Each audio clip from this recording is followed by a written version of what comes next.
ஆண்டவராக இயேசு கிறிஸ்துவின் நாமத்தினாலே இந்த பகுதியில் உள்ள ஒவ்வொருவருக்கும் அன்பின் வாழ்த்துக்கள்.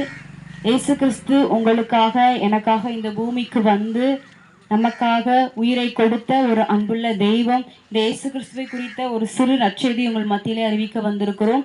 இயேசு கிறிஸ்து எங்களுடைய வாழ்வில நான் செய்த நன்மைகளை உங்கள் மத்தியிலே சொல்வதற்காக கடந்து வந்திருக்கிறோம். இயேசப்பா எங்களுடைய வாழ்வில் அநேக நன்மைகளை செய்திருக்கிறார். உங்களுடைய வாழ்விலும் அதே நன்மைகளை செய்ய அவர் ஆசையாக இருக்கிறார். இயேசு கிறிஸ்து நம் ஒவ்வொருவருக்காகவும் இந்த பூமியிலே வந்து ஜீவனை கொடுத்த ஒரு அன்புள்ள தெய்வம். நமக்காக மரித்த ஒரே ஒரு தெய்வம் அது இயேசு கிறிஸ்து மாத்திரமே. நம் ஒவ்வொருவருக்காகவும் தான் அவர் இந்த பூமியிலே வந்து மரித்தார். நம்மளுடைய பாவங்களுக்காக, நம்மளுடைய சாபங்களுக்காக, நம் முன்னோர்கள் செய்த பாவங்களுக்காக, நம்ம பின்தொடர்ந்து வருகிற சாபங்களுக்காக அவர் நமக்காக இந்த பூமியிலே வந்து சிலுவையிலே மரித்தார். அவர் நம் ஒவ்வொருவரையும் நேசிக்கிற ஒரு அன்புள்ள தெய்வம். இயேசு கிறிஸ்து என்றாலே அது ஒரு அன்பின் வெளிப்பாடு தான். அந்த அன்பை பிரதிபலிக்கிற விதமாகத்தான் இயேசு கிறிஸ்து இந்த பூமிக்கு வந்து நமக்காக கல்வாரி சிலுவையிலே அவர் ஜீவனை கொடுத்தார். இயேசு கிறிஸ்து ஜீவனை கொடுத்து நம்ம ஒவ்வொருவரையும் நேசிக்கிறேன் என்பதை வெளிப்படுத்தி இருக்கிறாங்க. இயேசு கிறிஸ்துவை நோக்கி கூப்பிடுகிற ஒவ்வொருவருக்கும் அவர் நிலையான சமாதானத்தையும் சந்தோஷத்தையும் தர அவர் போதுமான தேவனாக இருக்கிறார். உங்கள் ஒவ்வொருவரையும் அவர் நேசிக்கிறார். நீங்கள் அநேக கடன் பிரச்சனையோடு இருக்கலாம், அநேக வியாதிகளோடு இருக்கலாம், போராட்டங்களோடு இருக்கலாம், பிரச்சனைகளோடு இருக்கலாம். உங்களுடைய எல்லா பிரச்சனைகளையும் தீர்ப்பதற்கு இயேசு கிறிஸ்து ஒருவரால் மாத்திரமே முடியும். உங்களுடைய கண்ணீர்கள், கவலைகள் எல்லாவற்றையும் நீங்கள் அவர் மேல் வைக்கும் பொழுது உங்களுக்கு ஒரு விடுதலையும் சமாதானத்தையும் அவர் தர போதுமான தேவனாக இருக்கிறார். வேதம் சொல்லுகிறது, குமாரன் விடுதலையாக்கினால் மெய்யாகவே விடுதலை ஆவீர்கள் என்று. உங்களுக்கு விடுவிக்கப்பட வேண்டிய இடங்களில நீங்கள் இயேசு கிறிஸ்துவுக்கு ஒப்பு கொடுத்தீங்கன்னா அதை இயேசு கிறிஸ்து விடுவிக்க அவர் ஆவலுடன் இருக்கிறார். இயேசு கிறிஸ்து உங்கள் ஒவ்வொருவருக்காகவும் அவர் கல்வாரி சிலுவையில் ரத்தம் சிந்தினார். நம் ஒவ்வொருவருக்கும் பாவ மன்னிப்பை கொடுப்பதற்காகத்தான் அவர் ரத்தம் சிந்தினார். இந்த பூமியில செய்கிற ஒவ்வொரு பாவங்களுக்கும் ஒவ்வொரு பிராயச்சித்தம் தேவை.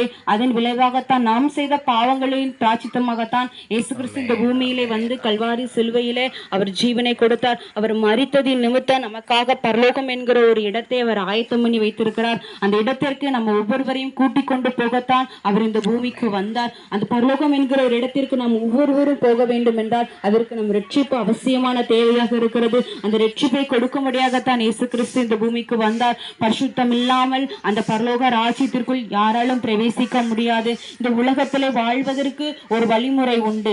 அதே போல பரலோகம் செல்வதற்கும் ஒரு வழிமுறை உண்டு. பாவம் இருந்தால் அங்கு செல்ல முடியாது.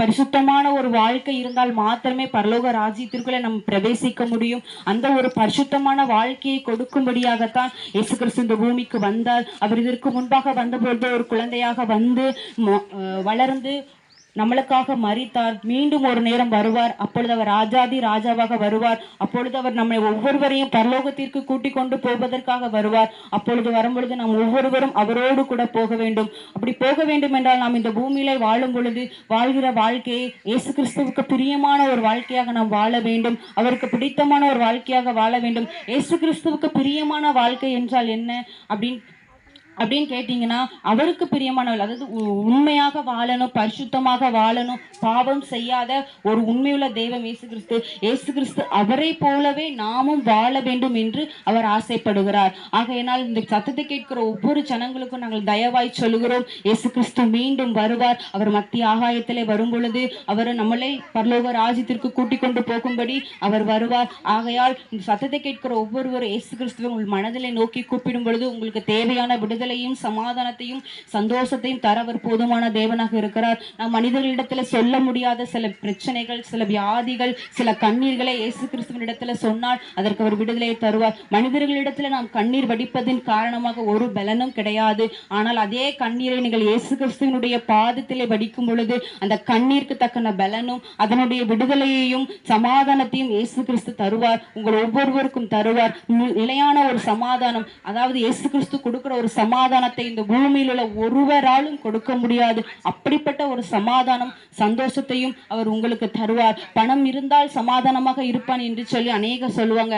அது கிடையாது. பணம் இருந்தால் நம்முடைய இருதயத்திலே சமாதானம் இருக்காது, சந்தோஷம் இருக்காது. பணத்தால் கொடுக்க முடியாத ஒரு சமாதானத்தையும் சந்தோஷத்தையும் இயேசு கிறிஸ்துவால் மட்டுமே கொடுக்க முடியும். அவர் நம்ம ஒவ்வொருவரையும் நேசிக்கிறதுனாலதான் இந்த பூமிக்கு வந்தார். அவர் உங்கள் ஒவ்வொருவரையும் நேசிக்கிற ஒரு அன்புள்ள தெய்வம். உங்களுடைய உள்ளங்களிலே இயேசுவை நோக்கி கூப்பிடுங்க. இயேசு கிறிஸ்துவை அறிய விரும்பினால் நீங்கள் இருக்கிற இடங்களில முழங்கால் போட்டு உங்களுடைய பிரச்சனைகள், கண்ணீர்கள், கவலைகளை நீங்கள் அவரிடத்துல சொன்னீங்கன்னா அதற்கு தக்கன பலனை அவர் உங்களுக்கு கண்டிப்பாக தருவார். இயேசு கிறிஸ்து விரும்புவது நம்முடைய இருதயத்திலே அவருக்கு இடம் கேட்கிறார். அவ்வளவுதான். நம்முடைய பிரச்சனைகளை அவரிடத்துல சொல்லும் பொழுது அதற்குரிய விடுதலையை அவர் நமக்கு தர ஆயத்தமுள்ள தேவனாக இருக்கிறார். உங்கள் ஒவ்வொருவரையும் இயேசு கிறிஸ்து நேசிக்கிறார். உங்கள் ஒவ்வொருவரையும் அவர் வரும்பொழுது கூட்டிக் கொண்டு போக ஆயத்தமா இருக்கிறார். ஆகையால் இந்த சத்தம் கேட்கிற ஒவ்வொரு ஜனங்களுக்கும் நாங்கள் அன்பாய் சொல்கிறோம், இயேசு கிறிஸ்து மீண்டும் வருவார். அவர் வரும் பொழுது நம்ம ஒவ்வொருவரும் பரலோக ராஜ்யம் என்கிற ஒரு இடத்திற்கு போக வேண்டும். நீங்கள் ஒவ்வொருவரும் இயேசு கிறிஸ்து உங்களுடைய இருதயங்களில ஏற்றுக்கொள்ளுங்க. அவர் உங்களுக்கு நிலையான சமாதானத்தையும் சந்தோஷத்தையும் தருவார். உங்கள் ஒவ்வொருவருக்காகவும் நான் ஜெபிக்க ஆசைப்படுகிறேன். நீங்கள் இருந்த இடங்களில கண்களை மூடினால் உங்களுக்காக நான் ஜெபிக்கிறேன். அன்பின் கிருபை நிறைந்த நல்ல ஆண்டவரே, உம்மை நன்றியோடு துதிக்கிறோம். இந்த சத்தத்தை கேட்ட ஒவ்வொருவருக்காகவும் நாங்கள் நன்றி செலுத்துகிறோம் ஏசப்பா.